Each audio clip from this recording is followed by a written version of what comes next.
welcome to tonight's episode of 31 Nights of Horror. Today is number 23 and we're reviewing a film that I hate. Look at this face. No, that's not the case at all, I can't say that. We are reviewing... The often forgotten From Dusk Till Dawn. Often forgotten. There's one of those films that everybody's seen, but they completely forgot that they've seen it. I don't understand how anyone. I don't even want to believe you're saying that, but it's such true. a great film. Are we going through the synopsis? Yeah, we'll keep it brief. Yeah, this is basically, it's like two different films in one. It starts off very Quentin Tarantino-like. In fact, Quentin Tarantino is in this film. In which we meet George Clooney and Quentin Tarantino, Seth and Richard. Yeah, that's right. They're brothers. They're on the run from the law. They explode a liquor store. Then we go on a little further, and we find they have a hostage, which Quentin Tarantino kills. So they have to find new hostages, and they come across this family, which is Harvey Keitel, Juliette Lewis, and the Asian son that no one ever remembers. And they have an RV, so they take them as hostages to get into Mexico. They get over the border to Mexico and they have to meet a contact at a bar called the Titty Twister, which is open from dusk till dawn. Get it?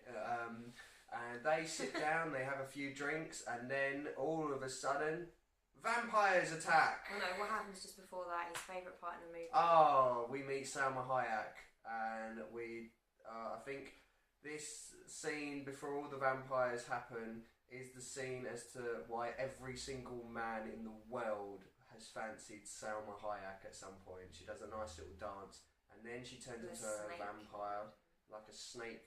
Well, she turns into a snake when she turns into a vampire as well, doesn't she? Head. And that's when the whole film completely changes. It sort of goes into a little bit of comedy, but a lot of blood, gore. Quentin Tarantino gets bitten by Salma Hayek, turns into a vampire. George Clooney, Harvey Keitel, Juliette Lewis, the Asian son, Sex Machine, and I can't remember the big, bulking black guy, but they all fight all these vampires. Yeah. Soon enough, Sex Machine turns into a vampire, bites the black guy, he turns into a vampire, and then they let out all the vampires, and Harvey Keitel gets bitten, and it's down to Harvey Keitel, George Clooney, Juliette Lewis and the Asian boy to try and fight all the vampires to make it till dawn. Harvey Keitel turns into a vampire halfway through this final fight scene, but then after killing him and the Asian boy, it's down to Juliette Lewis and George Clooney. They start shooting bullet holes into the wall and destroy all the vampires with the sun, thanks to the contact breaking through the door. And we are left with George Clooney getting a load of money and driving off into the sunset, Juliette Lewis being given a bit of money, and then her just walking off into the sunset. And that is the end of probably one of the greatest vampire films of all time. It's mental that you've summarised it that quickly. It's so hard to do. There's so much in this movie. It is an insane film. It's incredible. It is literally, like I said, two different films. The first half is like a Tarantino Pulp Fiction-y type film.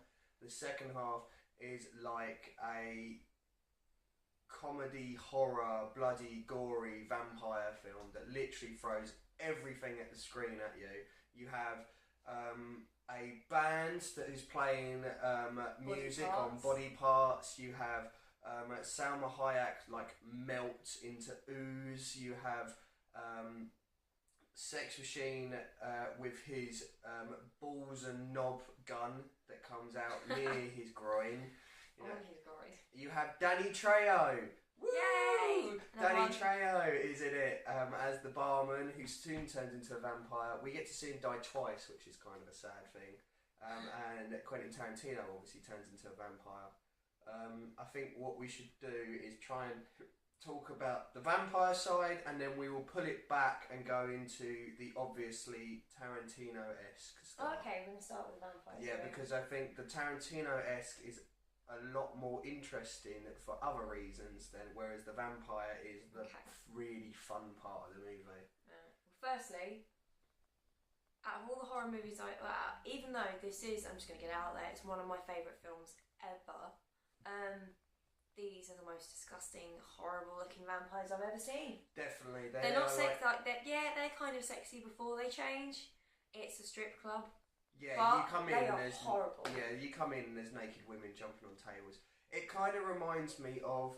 First of all, you have kind of a Buffy-esque where they all get sort of staked, but then if you've ever watched the Gremlins and they sort of like melt like they do at the end of Gremlins. Yeah, there's like a green ooze and like it almost looks like ooze and hair and they just especially sort of like the ending of the first one, that one that sort of like is done by the sunlight and he sort of like oozes green stuff and that is like how the vampires are destroyed in this one. I mean, there is a lot of this that could be like the Gremlins actually. Amazing as it sounds, there's this one point where Sex Machine is turned into a vampire and he has his head taken off. And then all of a sudden, this rat thing, he turns into like this rat head grows thing. from the stump, and it's almost, I said when we were watching it, it's almost like an American Werewolf in London, and it's like claws grow out, and it is like Gremlins. Gremlins, or if you're a real horror connoisseur, if you've watched Brain Dead, or Peter Jackson's zombie film, there is a rat in it that starts the whole thing, and it looks like that. It looks exactly like that rat. Or like The Thing. Or The Thing. Yeah, you could say the way he changes is kind of like The Thing. But I guess the fact that the guys that did this movie are so big on their horror, I guess they probably are influenced by a lot of Yeah, we didn't say this is Roberto Rodriguez, and if you don't know Roberto Rodriguez, you will have watched one of his films, because he did, after this, he did The Faculty. After that, he did Spy Kids, the Spy Kids trilogy. He did Machete. He did the Grindhouse films. He did Sin City. He is a big director for Sin City. And what is the common denominator for most of those films? Danny Trejo. He's obviously very good friends with Danny Trejo. We love Danny Trejo here. Danny Trejo is fucking awesome. But yeah, there is a lot of this film that is just, when the vampires come in, everything goes crazy. We didn't mention that Harvey Keitel's character is a minister, and he's lost his faith because his wife died and he's been left with his 2 kids. Well, that comes into play in the fact that he becomes a minister halfway through this, and he can bless the water into holy water. That's my favourite bit you just said. What bit? Yeah, when they're fighting, they end up running through this long corridor and they end up in this massive room. And basically, because the place is for truckers and bikers, what they've been doing is feeding off all of them and taking all the stock from all the lorries and putting them in this room. Yep. So they start to go through all these crates of stuff. And yeah, they find like water pistols and like... And condoms. They fill condoms full of holy water. They realise that he can bless the water. Yeah. When I first saw that, mine was blown. And like little things like the bullets, they like cut crosses into the bullets. And Harvey Keitel makes a crucifix out of a baseball bat and a shotgun. So that if they ever come close, he shoots them and then turns it back into a cross. It's amazing. It is one of those ones that it literally takes everything you know about vampires and turns it on its head into a really fun way, and it is a great vampire film. Juliette Lewis gets one of the best things. She gets a crossbow. Yeah, she gets a crossbow. Admittedly, you can't use that very often. But Juliette Lewis in this film, it's when she's quite young and she's stunning. Slightly more innocent. Yeah, she's definitely. Yeah, we don't know about how much of a crazy person she is in real life when this film came out. But yeah, I mean, this film is packed full of people. I mean, we've already mentioned George Clooney in probably, I think, one of his best roles he's ever done, because it's actually different to every role he's ever done. And he's got this like awesome tattoo, which literally comes all the way up here and all the way down his arm, and he looks really fucking cool in this film. He looks so cool. So you got George Clooney, Quentin Tarantino in an acting role. He didn't direct this film. It was surprising. Yeah, it is very surprising. Juliette Lewis, Harvey Keitel. If you kind of remember the name, Harvey Keitel is massive in the Tarantino universe. In Pulp Fiction, he plays the wolf that helps John Travolta and Samuel L. Jackson out of the sticky situation that they're in. I think he looks like he should fall straight into like Jurassic Park. He looks like the guy from Jurassic Park. Oh yeah, yeah. With the hat and everything. He looks Yeah. perfect. Yeah, when he turns into a vampire, he looks really cool as a vampire. Yeah. Just like ears. We've got. Did I mention Juliette Lewis? I did mention Juliette Lewis. Danny Trejo. You got Cheech, who plays like 3 different characters in this. He's appearing. Yeah. Facial hair keeps changing, but it's the same. We all know it's the same guy. And who is it that played Sex Machine? No. Is it Divine? Something like that, isn't it? He's a big guy.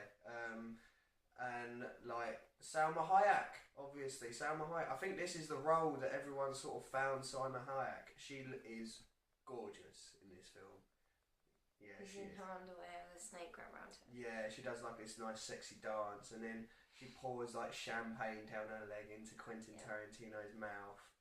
You was going to say something about that as well. Yeah, Tarantino did the screenplay for this, didn't he? Yes.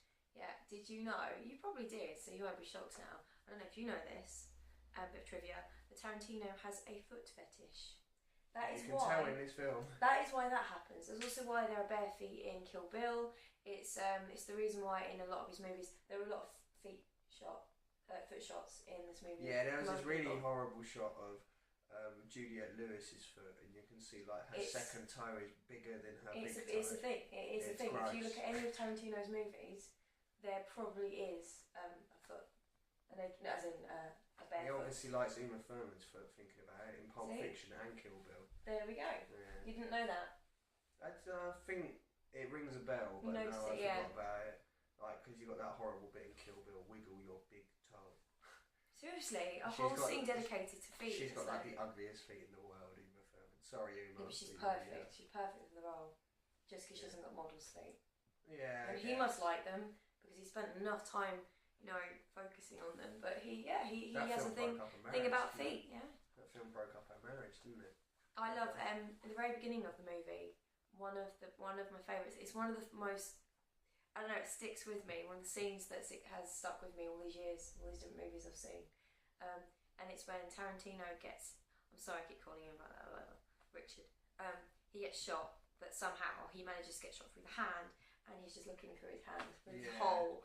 And that's always stuck with me. Whenever I think of this movie, that's one of the scenes. Yeah, it sounds like we're going to the beginning. Which I did actually want to discuss as kind of a film geek. It's literally, like I said, this is like 2 different films. And the first half of the film, total Tarantino movie. Because you've got, like, for instance, the shot you did, which is a close-up, huge Tarantino thing. You've got things like the cameras in the boot of cars and everything, Tarantino all the way. That nice little shot that you had where they're driving and you can see into the back of the car. But that's kind of Tarantino, but then it's also Roberto Rodriguez because that's kind of Sin City-like, isn't it? Yeah, it's like you can't. The car's there. It's not like the camera's inside the car, but it's like an X-ray thing. Yeah. Of inside the car. And I'm not 100% sure. I'm not sure whether this is before Pulp Fiction or not. But the film opens up with. Pulp Fiction's before this. Was it? I thought so. I'm not sure. I didn't check it. Really sorry. But and they rob a liquor store. But this whole bit totally reminded me of when they robbed the restaurant in Pulp Fiction because it's obviously a Tarantino thing. Be cool, because that's all they kept saying was be cool, be cool, be cool. Which obviously is what Samuel Jackson tells Honey Bunny and I can't remember the guy's name in it because you only know their nicknames, but be cool Honey Bunny sort of thing and everything. It was total Tarantino, and yeah, just everything about it. This was film 96, by the way. Film 96. 96. I think Pulp Fiction was like 94. Yeah, it was 95. Yeah, but yeah, the first half of this film. If you don't know what this film is about, you will start watching this film and be completely shocked when you get to the tea twister. Yeah. It is so different. It is a definite Tarantino. I mean, it's horrible to start off with because, like, Tarantino is not only, like, this criminal, but he's a rapist and he, like, rapes this woman and kills her in the bedroom. And then when he meets Juliette Lewis, he's, like, picturing what he wants. I think Juliette Lewis like turns around to him and says something really explicit to him, and that's because obviously that's his mind. He's a rapist. She didn't say anything, but he makes picks it up, and you get to see it through her voice. And I do really like, it's a really small touch, but I do really like the fact that Tarantino is the soft-spoken one, George Clooney is the mouthy, loud one. And he's the actual violent one. Yeah, exactly. Yeah. However, Tarantino is the one you have to worry about. Clooney is the one that calms the situation down all the time. Yeah, it is a great little... They're just two brilliant characters. And like I said, I think George Clooney is amazing in this film. When I first watched this movie, I was told it was a vampire movie, and I was quite young at the time. I was probably like 13, 14 or something. And I was like, I wanted obvious vampires before I'd only sort of seen Buffy and that. And then, I was like, where are they? I'm getting bored. I don't want to read it. I don't want to watch a story. And then something happened. I was like, yay! You just don't appreciate it. And now as an adult, I freaking love the whole story. And like you said about Clooney, I never really understood his charm before this movie. Like, as a good-looking man. And as a good actor, like, I never really appreciated him. And then after this movie, I'm just like, sold. I really like him. Someone fancied him after this film. I still am not sold on George Clooney. I think he plays a lot of the same characters. But in this, it's completely different to anything George Clooney plays. And I want to see George Clooney do more roles like this. He's so good in this film. I mean, Tarantino is obviously good, but you expect that from Tarantino. Tarantino is a genius. But Clooney, the way he plays, and the chemistry between Clooney and Tarantino, even the chemistry between Clooney and Keatle is so good. He's got this thing where he's like, he's the bad guy, I'll just say again, he's the bad guy in this movie, and yet I'm watching it, even though I know the ending, but ignoring the ending, even if I hadn't known it, I'm sitting there going, I like this guy a lot. I shouldn't, because he's a bad man. Well, like you shouldn't. To be fair, it kind of explains that he's a professional criminal. It's Tarantino who's the bad guy. Yeah. He's the killer. He's the rapist, and it's Clooney who can kind of control Tarantino. But you have those moments where Tarantino loses control, but George Clooney can kind of keep him in check. And I think it's because he's such a big presence that you straight away like him, and by the end of the film you have like this camaraderie between Clooney, Keatle and Lewis that sort of grows from the whole experience basically, and even fact so that Juliette Lewis asked to go with Clooney to this place that we never find out is like El Rey. I don't even care. He's like, do you even know what El Rey is? She's like, no. She just wants to go over. She just wants to be with She's Clooney. on her own, and she doesn't respect, like, Clooney's character is really mad because considering he's a criminal, all the way through this, he's proven, like, I know they say, like, if you shut up and do what we say, you will live, and 99% of the time you just get killed anyway, but you actually believe him. Like, he actually, even though he's a criminal, respects the people that he's with and takes in. I don't know whether he would have set them free if they hadn't been through that journey. I'm not too sure, but I kind of think maybe they would have done. You're made to believe that he was. I think he would have done. I don't think Tarantino would have let them get away. No, but he would have done. Tarantino wanted Juliette Lewis. Oh God, yeah. In the worst way. But yeah, he has respect, and it's quite strange to see that. Like, it's just like, I mean, even if this was two, I want to see the follow-on. I want to see George Clooney's character get to El Rey. I want to see where Juliette Lewis goes. Maybe sadly, they could make this, couldn't they? They could do, but sadly, from Dusk Til Dawn has had 3 films. This is the only good one. The rest. I've seen 2 and 3, and I know the third one was terrible. I can't remember the second one, but that might be a good thing. The only thing I can really remember for the second one was it has Robert Patrick in, which for all you nerd buffs out there, Robert Patrick is the T-1000 in Terminator 2. And the third one is set in like a Western time, you know. It goes all the way back. They're awful. But then Robert Rodriguez doesn't have anything to do with those ones. That's probably the reason why. There's only one line that sticks from the third movie. And there's a scene where, I don't know, someone gets killed and there's a bath and it's full of blood, and this like deputy comes in and goes, looks like a goddamn blood bath. And that's that sums it up. If we're talking about lines, this film is full of them. One of my favourite ones is right at the end Cheech has just saved George Clooney in that. And George Clooney is like, why did you pick this bar, sort of thing. Out of all the, Yeah, out of all the shitty places, Yeah. why did you pick this bar? And he turns around and goes, what were they, psychos? And he goes, no, they weren't psychos. Psychos do not explode when sunlight hits them. I don't care how crazy they are.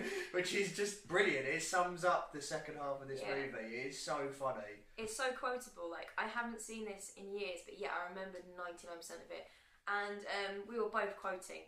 I was quoting quite a lot, but we were both quoting like all the way through this, remembering lines, because it's just... I remembered a song at one point. Yeah, he was singing the song. It was when Salma Hayek was on the screen, so I am a little bit suspicious that someone's been watching this and doing a bit of research. No, it really wasn't. You knew this was on the list. You've been watching that scene. Yeah, that's exactly it. I've been hiding away. No, I just remember the song. It was an easy song to remember. It's good. I like this song. Only After Dark. That was the only line I knew. Other than that, I was concentrating very hard on the screen.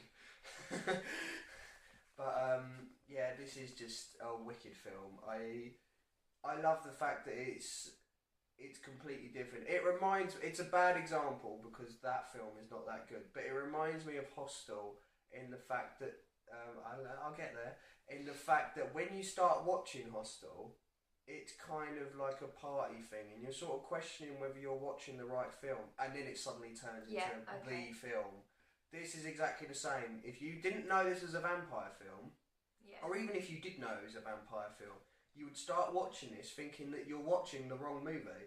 But if you stick with it, if you just concentrate on the lines and don't go, oh, this isn't, and then just drift off, if you just stick with it, it pays off. Yeah, exactly. And it is awesome. It is so good. If you haven't seen this film, I mean, you probably have, you probably just don't remember watching it, but if you haven't seen this film, please watch this. One of the best vampire movies. Definitely, easily one of the best vampire movies. I mean, we haven't got a lot of vampire movies on this list. This definitely deserves to be on this list. This is a wicked film. Even if, I mean, it's not scary, but it's so much fun to watch. And if you have, I love Tarantino. I love all of his films. And the first half of this movie, if you like Tarantino, you will love the first half. And then, if you like your horror, you'll enjoy the second half. It's like fun gore, isn't it? It's like... It is one of those ones. I mean, like we said, the band plays the guitar on body parts, and then they're just about to kill the band, so they explode themselves. In the second half, would you consider it's not gore, no, is it? Because that's gore and porn, and obviously they turn into monsters. But it's like it's the whole nudity. Horror. It's one of those. It's weird ones. Yeah, it's one of those old school sort of things. I think Tarantino is a huge fan of the Grindhouse. Oh, you know what it reminds me of as well? Fright Night. It's the style of vampire. It's very fun. Like, it's just gross. Oh yeah, definitely. Yeah, but like it's like that type of Grindhouse sort of one. So if you've watched a Grindhouse, not just the Planet Terror ones, but the old school grind. I know Tarantino's a huge fan of them, and it kind of strikes you of something like that. So it is a wicked film. So you know you can shit all over Twilight. I mean, you shit all over like even like the other sort of good vampire films, like Interview of the Vampire and that, which I always thought went quite long. Interview of the Vampire, I think, is a good movie, but I don't. It's not think about it. When I think horror, I don't think. Oh, I don't think of it as a vampire movie. It's vampires in it, but it's like a drama. Yeah, it's a drama movie that happens to have vampires in it. Exactly. You know? This is like a really down and dirty hour, and then you've got a fun vampire-filled other hour. They've done the right thing actually, because they've done it, like you say, a really good storyline. At the end, it's like we've got so much. It's not too much, but it's just enough gore and like I said, you want to watch more because it feels like they've only scratched the surface on these characters. There's such small details that you never find anything about. Like for instance, Tarantino has a retainer, and we don't know why. We have no idea why he has a retainer. We don't know why Tarantino is the way that he is in this film. You know, all we know is that George Clooney got caught robbing someplace. We don't know whether that's all he does. We don't know originally, you know. Exactly. We don't know what El Rey is, where George Clooney is going. You know, it just feels like there's so much more for at the end of the movie, at the very end, the credits are coming up. like you see the front of the bar and the camera pans away and goes around the back of the bar, and it's like something from, I think you said, like an Aztec type Aztec thing. Mayan It's like a not a mansion, like a tomb, or a, what do they call them, like a temple. Yeah, it's if like you massive. know your history, it looks like this bar is sitting on top of, if you, like I said, if you know your history, the Mayans used to have like temples in which they'd sacrifice people at the top of them, and it was kind of like there's a bar on top of this sacrificial temple, and it just goes all the way down, and then you see like all the trucks and that, which I pointed out to you, didn't I? When they come into the bar, Danny Trejo like turns around to George Clooney and said, "You're not welcome here. We only allow bikers and truckers." And I said to Sam, "Why do you think they only allow bikers and truckers?" Because bikers and truckers, when they go missing, nobody cares. They're not missed, and that's the reason why they always go for bikers and truckers. Like, just little details like that are so cool and so. There must be thousands of vampires down there. Yeah, exactly. It's exciting. It's just, you can watch this film a good few times and still notice new stuff. I love the fact that, because it's been so many years since I've seen it, I'm seeing stuff for the first time. Yeah. You know. Yeah, he's an awesome film. I mean, I don't even see why I need to rate it. It's obvious that it's in the 9s or 10s. So. Well, mine's a 10. I'll just jump in there. Mine's 10. I do want to give it a 10, but I feel like I've given 10 to too many films already. I mean, this is the perfect vampire film that you want. Go on. No, I don't do halves. I never do halves. Fuck it, I'll go for 10. Yay! This is just awesome. I mean, it deserves a 10 for the fact that it may be like George Clooney, in which I don't like George. So many stars. If you know me well enough, you know I love Batman, so you know the reason why I don't like George Clooney. Okay, you know, it's got Tarantino showing that he's a good actor. You've got Juliette Lewis like looking sweet and innocent, which is fucking hard for Juliette Lewis, that's for sure. You know, you got Harvey Keitel in probably his second or third coolest role he's ever done.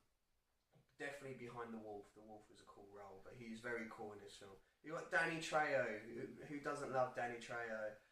You've got Salma Hayek looking all sexy. You've got these wicked vampires who are just gory and bloody and crazy. Like I said, you've got Tarantino.